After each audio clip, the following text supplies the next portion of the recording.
Second of all, simplify.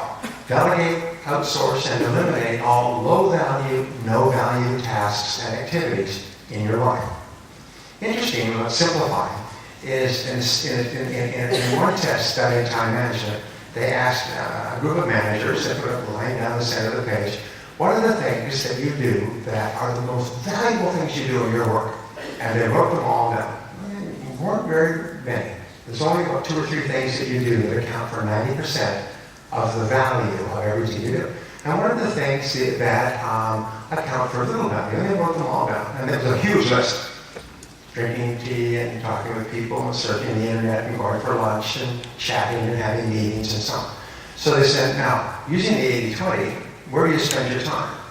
And they found that average people spend 80% of their time on the things that are fun and easy, and which contribute very little value. And they spend only 20% of their time on the things that have any meaning at all. So you need to simplify and get rid of low value, no value tasks. But here's the great problem. Like children like to have fun, adults like to have fun. What is adult fun? Doing things that are fun and easy, and little, and irrelevant, and meaningless, but they're a lot of fun. Chat with your friends and drink tea and eat paper, do a little searching on the internet and go for lunch and have a good time, phone home, see what's for dinner, go shopping during the day. Anybody know what I'm talking about? Yes, if it doesn't make you uncomfortable, nothing will.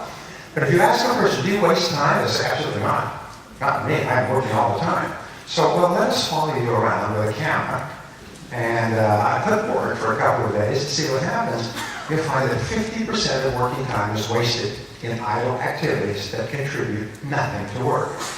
I'm going to give you a way to double your income. And it's really, go right here to maximize.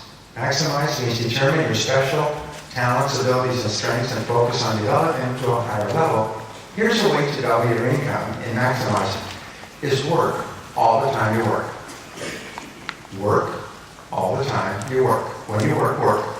And then when you don't work, relax and spend time with your family. But when you work, work. When you come in at 8 o'clock or 8:30, put your head down like a person in a race, and the gun goes bang, and you race, and you work all the time you work. And at the end of the day, put your head up, and you'll accomplish 3 times as much as an average person. I could go into the time management rules on this, but every time you digress from working to an activity that has no value, you have to come back, reformulate, figure out where you were before, start up again, get going.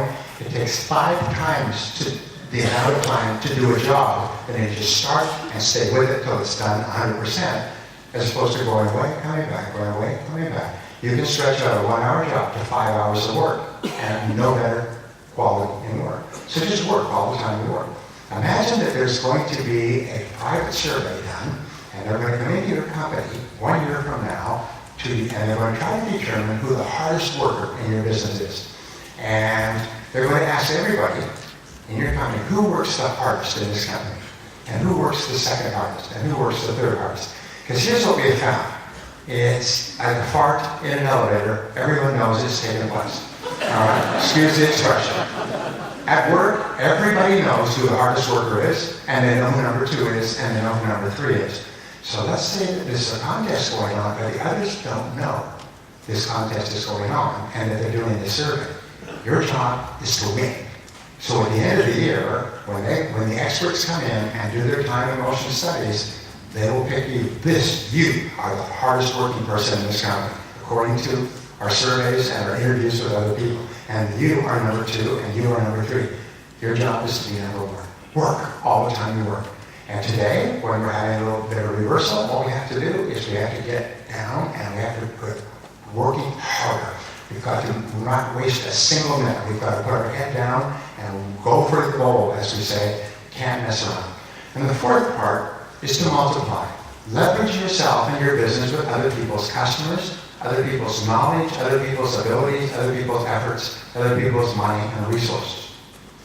Now, many of you know this, but one of the most powerful ways to build your business is to work with other companies whose customers are the same customers that your customers would be.